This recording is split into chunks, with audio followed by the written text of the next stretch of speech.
আওয়ামী লীগ নিষিদ্ধের দাবিতে উত্তাল শাহবাগ, রাজপথে প্রতিহত করবে এনসিপি, কারো হস্তক্ষেপ মেনে না নেওয়ার ঘোষণা। সংস্কার আর নির্বাচন মুখোমুখি করা হচ্ছে মন্তব্য তারেক রহমানের, ঐক্য ধরে রেখে জনগণের প্রত্যাশিত গণতন্ত্র প্রতিষ্ঠার আহ্বান। এমন কিছু আমরা বলবো না, এমন কিছু করা থেকে আমরা বিরত থাকার চেষ্টা করব যাতে করে কোনোভাবেই স্বৈরাচার বা তার প্রেতাত্মারা আবার এদেশের মানুষের কাঁধে চেপে বসতে পারে। গাজীপুরে ভূমি কর্মকর্তার ঘুষ দাবিতে অধিগ্রহণের টাকা তুলতে পারছেন না ভুক্তভোগী, জেলা প্রশাসকের দপ্তরেও মেলেনি বিচার। টাকা তো মনে করেন সরকারে নিয়ে গেছে, কিন্তু আমরা বিল পাইনি। 5 লক্ষ টাকা দেন আসমাফা, আমি আপনার বিলের ব্যবস্থা করতেছি। ঢাকা সিলেট মহাসড়কের উন্নয়ন কাজে খানাখন্দে ভরা বিকল্প রাস্তায় চলছে যান। নরসিংদী 55 কিলোমিটারে ঈদযাত্রা যানজটের সংখ্যা। যমুনায় নতুন সেতুর কারণে ভাড়া বাড়িয়েছে রেল কর্তৃপক্ষ, গণশুনানি না করে বৈষম্য তৈরির অভিযোগ যাত্রীদের, দ্রুত নিষ্পত্তির দাবি। ইমাম বগলুর মুক্তির দাবিতে টানা চতুর্থ দিনের মতো বিক্ষোভে উত্তাল তুরস্ক, দমন নিপীড়ন উপেক্ষা করেই সড়কে অবস্থান বিক্ষোভকারীদের। এবং মাঠের সমস্যা থেকে শুরু করে অনুশীলনের সময় পরিবর্তন, ভারতে একের পর এক প্রতিকূল পরিস্থিতির মুখে পড়তে হচ্ছে হামজাদের।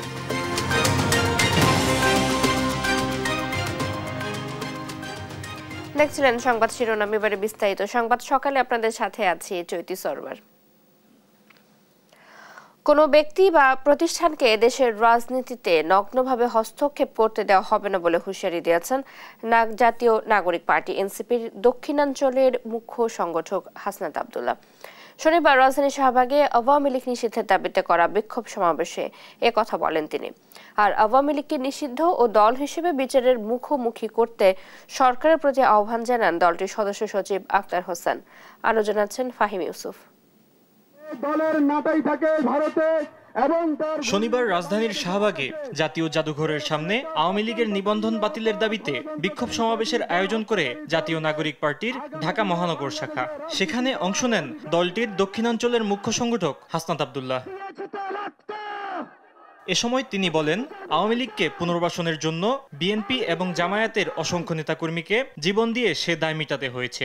শহীদ জিয়াউর রহমান আওয়ামী লীগকে পুনর্বাসন করেছিলেন, উনাকে তার জীবন দিয়ে সেই দায় মেটাতে হয়েছে। জামাতে ইসলামী আওয়ামী লীগকে পুনর্বাসন করেছিলেন, তাদের নেতা কর্মীদের হত্যার মধ্য দিয়ে সেই দায় মেটাতে হয়েছে। রাজনীতি রাজনৈতিক ব্যক্তিরা দেখবে, অন্য কোনো ব্যক্তি বা প্রতিষ্ঠানের হস্তক্ষেপ মেনে নেওয়া হবে না বলেও হুঁশিয়ারি দেন হাসনাত আব্দুল্লাহ।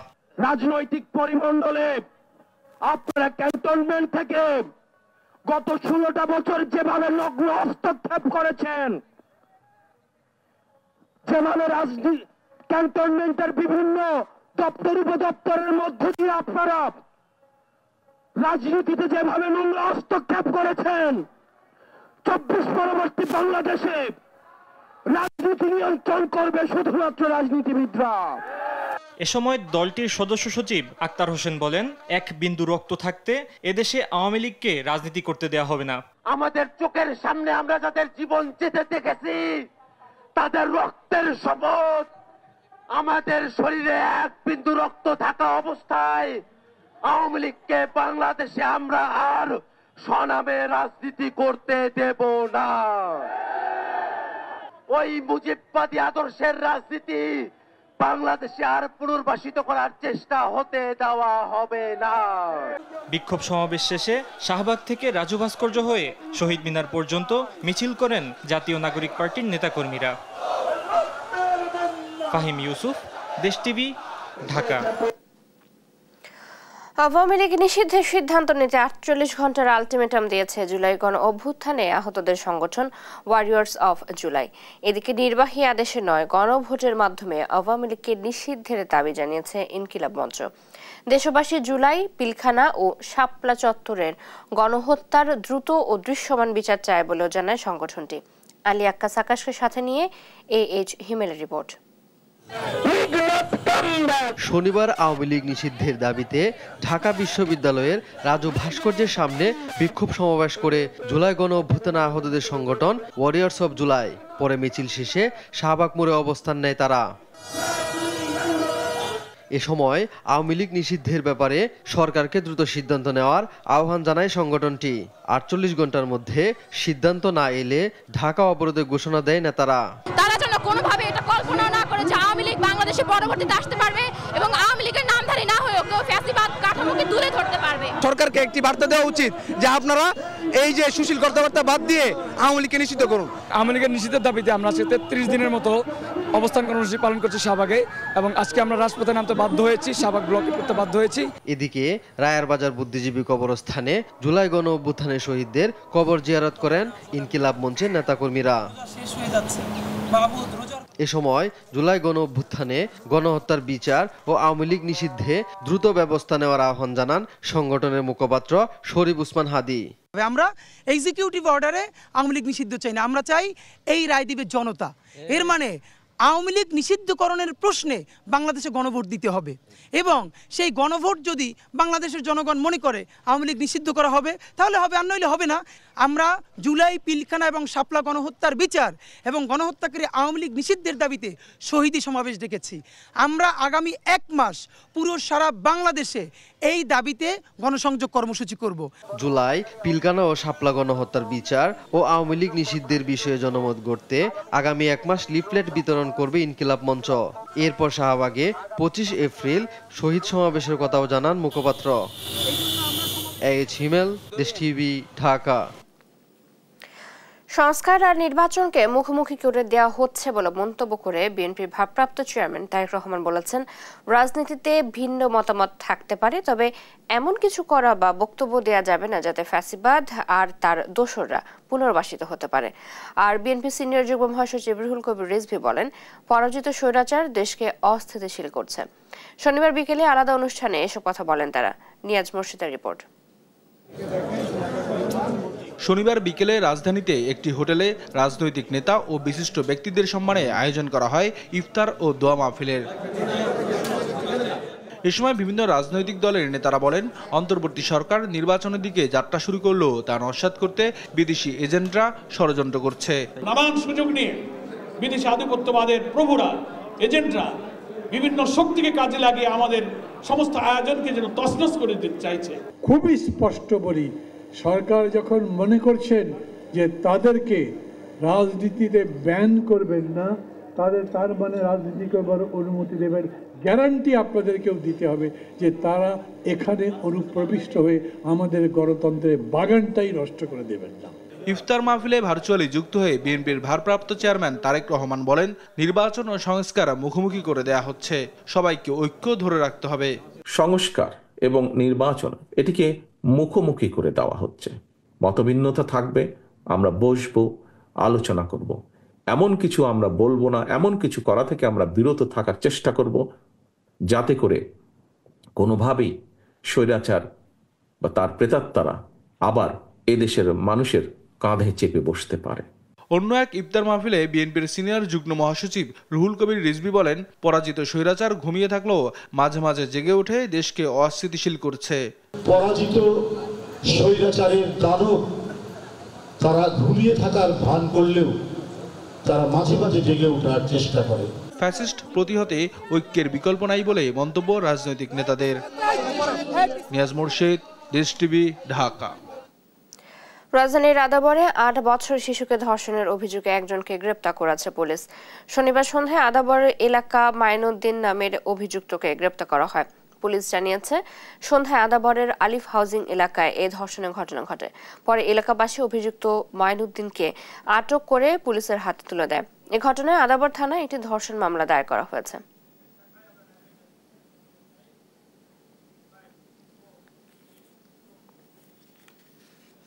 এ বিষয়ে আরো জানাতে বাগেরহাট থেকে সরাসরি যুক্ত হচ্ছেন আমাদের সহকর্মী এস সোহান। সোহান, বর্তমান পরিস্থিতি কি জানাবেন সেখান থেকে বিস্তারিত? সুন্দরবনে যে আগুন লেগেছিল সেই আগুন কিন্তু এখন নিয়ন্ত্রণে এসেছে।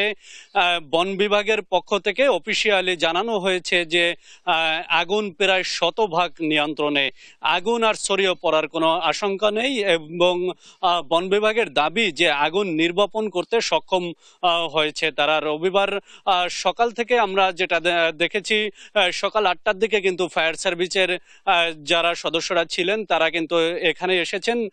তবে এর আগের বিষয়টি যদি আপনাকে জানাই, শনিবার সকাল 9টার দিকে কিন্তু আগুনের উপস্থিতি টের পায় স্থানীয়রা। পরে দুপুর থেকে বন বিভাগ স্থানীয়দের সাথে নিয়ে আগুনের যে ঘটনাস্থল সেটি শনাক্ত এবং আগুন নির্বাপনের কাজ শুরু করে এবং রাত 9টা থেকে বন বিভাগের পক্ষ থেকে আগুনের যে ঘটনাস্থল সেখানে পানি ছিটানো হয় এবং ভোর রাতের দিকে বন বিভাগ আগুন নিয়ন্ত্রণে আনতে সক্ষম হয়। এই যে দীর্ঘ সময়, এই সময়ে কিন্তু বন বিভাগ এবং স্থানীয়রা ব্যাপক কাজ করেছে। প্রায় 1.5 কিলোমিটার এলাকা জুড়ে আগুন যাতে না ছড়াতে পারে সেজন্য নালা কেটেছে, এর পাশাপাশি পাইপ টেনে আগুন পর্যন্ত নেওয়া লাগছে।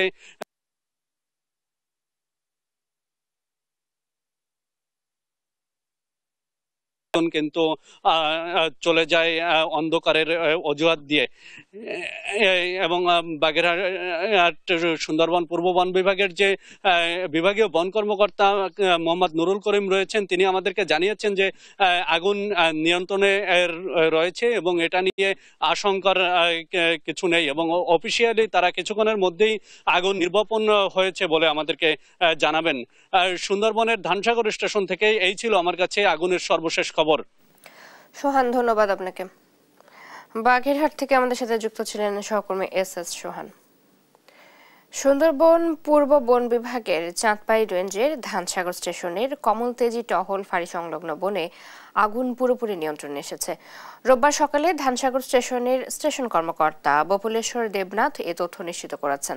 তিনি জানান, শনিবার রাত 9টা থেকে বন বিভাগের নিজস্ব পাম্প ও পাইপলাইনের মাধ্যমে আগুন স্থলে পানি দেওয়া হয়েছে। বনরক্ষী ও বন কর্মকর্তাদের সাথে স্থানীয় 1/2 স্বেচ্ছাসেবক আগুন নিয়ন্ত্রণে কাজ করেছে বলেও জানান তিনি। এদিকে অগ্নিকাণ্ডের কারণ ও করণীয় জানতে 3 সদস্য বিশিষ্ট তদন্ত কমিটি গঠন করা হয়েছে। বগুড়ার শেরপুরে 60ঊর্ধ্ব বৃদ্ধকে কুপিয়ে হত্যা করেছে দুর্বৃত্তরা। শনিবার রাত 11:30টার দিকে উপজেলার সাহেববন্দেগী ইউনিয়নের ধরকুমার গ্রামের চর মাথা এলাকায় নিজ বাড়ির সামনে আকবর আলী সাধুকে ধারালো অস্ত্র দিয়ে কুপিয়ে হত্যা করা হয়। পরিবারের সদস্যরা জানান, শনিবার রাতে খাওয়া দাওয়ার পর আকবর বাড়ির সামনে হাঁটাহাঁটি করতে বের হন। বাড়িতে ফেরার পথে দুর্বৃত্তরা আকবরকে কুপিয়ে ফেলে রেখে চলে যায়। স্থানীয়রা এগিয়ে এলেও অতিরিক্ত রক্তক্ষরণে ঘটনাস্থলে তার মৃত্যু হয়। পুলিশ মরদেহ উদ্ধার করে থানা হেফাজতে নিয়েছে। রাত্রে অনুমান 11:30 ঘটিকায় আমরা খবর পাই যে একজন জখমী অবস্থায় উপজেলা স্বাস্থ্য কমপ্লেক্সে এসেছে।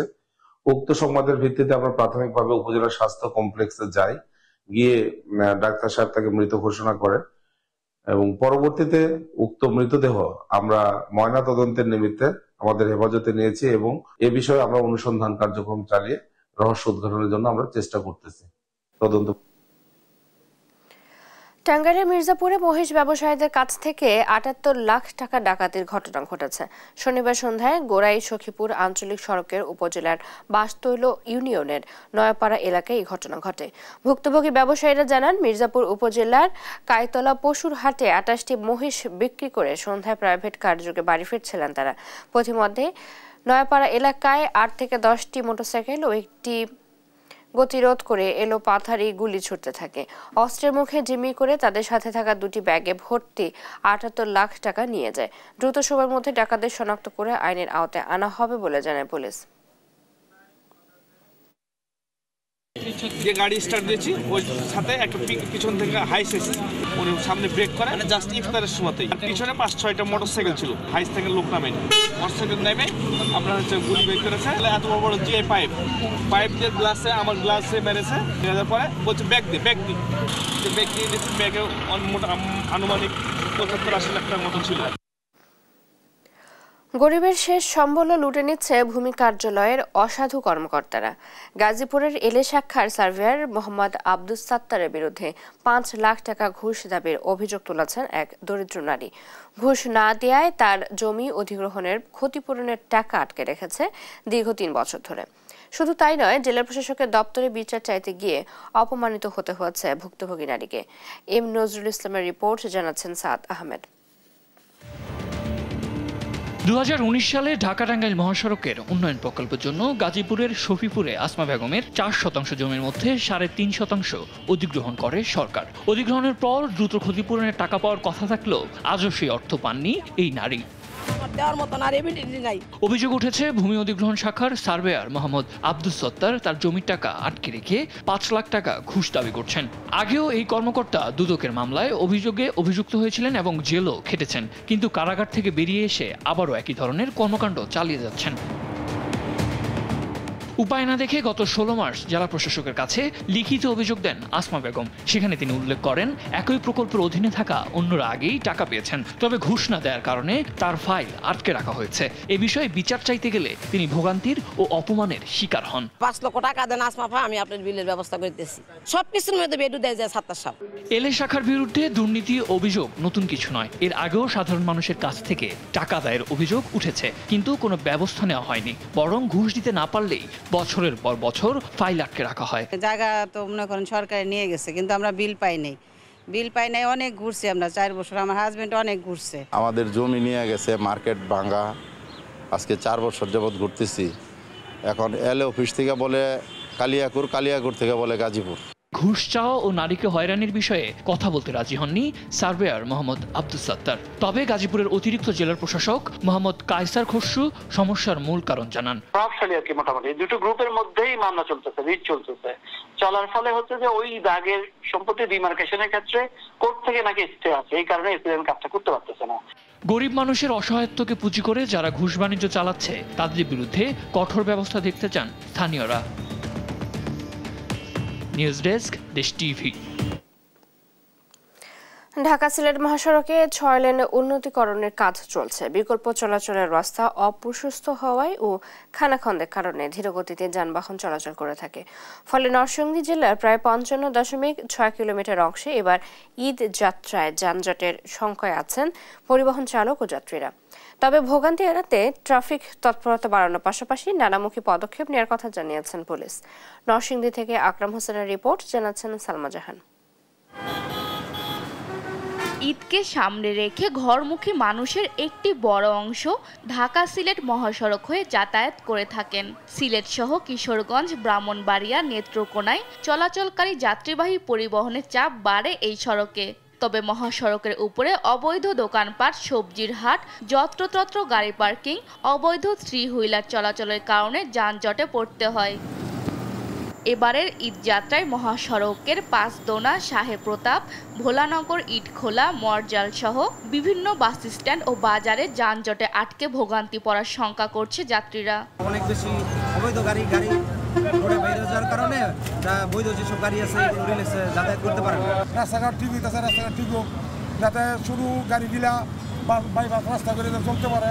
আর চালকরা বলছেন 6 লেনের নির্মাণ কাজ চলার কারণে মহাসড়কে প্রায় সময় যানজট সৃষ্টি হচ্ছে। সরকার আপনার এই অটো রিক্সা, সিএনজি আবার তো কিছুদিনের বন্ধ করে দিল, ঈদের যেমনটা ভালো হতে করতে মানুষ রাস্তা দিয়ে ড্রাইভারের কাজ চলতেছে। দাম তো লাগবে, এটা তো দূর চলতে 4 রাস্তার মধ্যে টাকা ছিল চাকরি করতেছে। এদিকে সড়ক ও জনপথ বিভাগ জানায় ঢাকা সিলেট মহাসড়কের নরসিংদীর 10 কিলোমিটার তাদের আওতায় আছে। বাকি অংশ সাসেক ঢাকা সিলেট করিডোর উন্নয়ন প্রকল্পের আওতায় আছে। তারা মহাসড়কে খানাখন্দ মেরামতে ভ্রাম্যমাণ দলের মাধ্যমে কাজ করছে। ঈদকে সামনে রেখে আমাদের সেই সার্বক্ষণিক যে মেরামত টিম সেটা কাজ চলমান আছে এবং সেটা ঈদের আগ পর্যন্ত কাজটা অব্যাহত থাকবে। এদিকে ঈদ যাত্রা নির্বিঘ্নে করতে ট্রাফিক পুলিশ ও হাইওয়ে পুলিশ কাজ করে যাচ্ছে বলে জানান পুলিশ সুপার। এই পুরো রাস্তাটাকে আমরা কিন্তু কয়েকটি জোনে বিভক্ত করেছি এবং প্রত্যেকটি থানা রাউন্ড দ্য ক্লক একদম 24 আওয়ার্স কিন্তু আমাদের টহল চেকপোস্ট এগুলো চলমান রয়েছে। আইন শৃঙ্খলা বাহিনীর সদস্যদের তৎপরতায় ঢাকা সিলেট মহাসড়কে এবার ঈদযাত্রা স্বস্তিদায়ক হবে বলে প্রত্যাশা যাত্রী ও চালকদের। নিউজ ডেস্ক, দেশ টিভি। যমুনা নদীতে নতুন রেল সেতুতে চলাচলকারী প্রতিটি ট্রেনের ভাড়া বেড়েছে। 19 মার্চ থেকে এই ভাড়া কার্যকর করেছে পশ্চিমাঞ্চল রেল কর্তৃপক্ষ। যাত্রীরা বলছেন, বর্ধিত এই ভাড়ার ক্ষেত্রে পূর্বাঞ্চলের সাথে পশ্চিমাঞ্চলের বৈষম্য করা হয়েছে।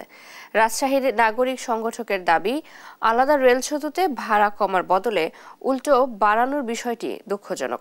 তবে রেল কর্তৃপক্ষের দাবি, নিয়ম মেনেই বাড়ানো হয়েছে ভাড়া। কাজী শাহেদের প্রতিবেদন। যমুনা নদীর উপরে নির্মিত নতুন রেল সেতুতে ট্রেন চলাচল শুরু হয়েছে গেল 19 মার্চ থেকে। তবে বাড়ানো হয়েছে ওই সেতু দিয়ে চলাচলকারী সব ট্রেনের ভাড়া, যাতে হোঁচট খেয়েছে নতুন এই সেতু নিয়ে যাত্রীদের বাড়তি আগ্রহ। ঢাকা রাজশাহী রুটে চলাচলকারী ধূমকেতু, সিল্ক সিটি, পদ্মা এক্সপ্রেস সহ 15টি ট্রেনের ভাড়া বাড়ানো হয়েছে। বাড়তি ভাড়ার ক্ষেত্রে তারা পূর্বাঞ্চলের তুলনায় বৈষম্যের শিকার হয়েছেন বলে অভিযোগ যাত্রীদের। দেখছি রাজশাহী ট্রেনের টিকিটের ভাড়া বেড়ে গেল, এটাতে তো আমরা অনেকটা বিড়ম্বনার ভিতর পড়েছি এবং অনেক ভোগান্তিতে ভিতরেও পড়েছি। হয়ে গেল, এটা আমরা প্রতিবাদ জানাচ্ছি। আমরা পূর্বের ভাড়া যাতে আসে, আমরা কর্তৃপক্ষের নিকট আবেদন করতেছি যাতে আগের ভাড়াটা আমাদের আসে। আমাদের সাধারণ যাত্রীদের জন্য এটা হচ্ছে প্যারা হয়ে উঠেছে এখন, কারণ এত ভাড়া দেওয়া তো আমাদের পক্ষে সম্ভব না। ভাড়ার যেহেতু রাস্তা কম বেশি, ভাড়া তো কম বেশি হওয়ার দরকার ছিল, অথচ এখানে ভাড়া বাড়তি নিচ্ছে। নাগরিক সংগঠকরা বলছেন, রেলের আর বাসের ভাড়া এক হলে মানুষ রেল ভ্রমণে বিমুখ হবে। গণশুনানি ছাড়া ভাড়া বৃদ্ধি ও বৈষম্য সৃষ্টির অভিযোগ তাদের। খাতের যে টাকা, সেই টাকার বিনিময়ে কিন্তু রেল আমাদের সার্ভিস দেয়। সেই সার্ভিস অনুযায়ী যে জনগণের মতামত যদি না নেয়, তাহলে কিন্তু এটা আত্মঘাতী সিদ্ধান্ত বলে আমি মনে করি। এই পশ্চিমাঞ্চল রেলের যারা যাত্রী, তাদের যে আর্থিক যে সক্ষমতা জায়গা, এটাও ভাবা দরকার। সেই জায়গা থেকে আমি মনে করি অবিলম্বে বর্ধিত যে ভাড়া বাড়ানো হলো সেটি কিন্তু বাতিল করতে হবে। তবে রেল কর্তৃপক্ষ বলছে, নতুন সেতু দিয়ে চলাচলে পথ বেড়েছে 39 কিলোমিটার, তাই বাড়তি ভাড়া যোগ হয়েছে।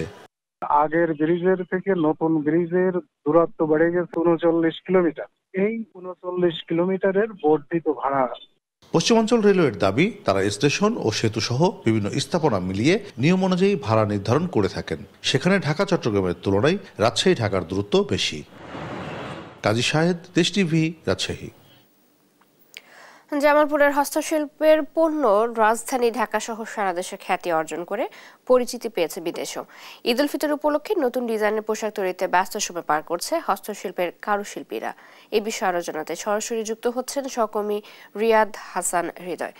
হৃদয়, কোন ধরনের পোশাক তৈরি করছেন তারা, দাম কেমন, ক্রেতা বিক্রেতারা কি বলছেন, এই বিষয়ে জানাবেন। জি, যেমনটি বলছিলেন যে আসলে জামালপুরের নকশিকাঁথা যেটি রয়েছে, হস্তশিল্পের যে কাজগুলো রয়েছে, এই কাজগুলো কিন্তু জামালপুর থেকে সারা বাংলাদেশে ছড়িয়ে পড়েছে এবং বাংলাদেশের গণ্ডি পেরিয়ে সেটি কিন্তু বিশ্বের বিভিন্ন দেশেও কিন্তু তারা রপ্তানি হচ্ছে। এই ঈদকে সামনে রেখে প্রচুর ব্যস্ত সময় পার করছে এই নকশিকাঁথার যারা কাজ করে হস্তশিল্পে, তাদের কিন্তু ব্যস্ত সময় তারা পার করছে। আমি যদি আপনাদেরকে একটু বলি যে এই হস্তশিল্পের যে কাজগুলো হচ্ছে, এই হস্তশিল্পে যারা কাজ করে, আমরা ঠিক একদম প্রত্যন্ত গ্রামে চলে এসেছি, যেখানে হস্তশিল্পে নিয়ে কাজ করছে মেয়েরা, সেখানে আমরা চলে এসেছি।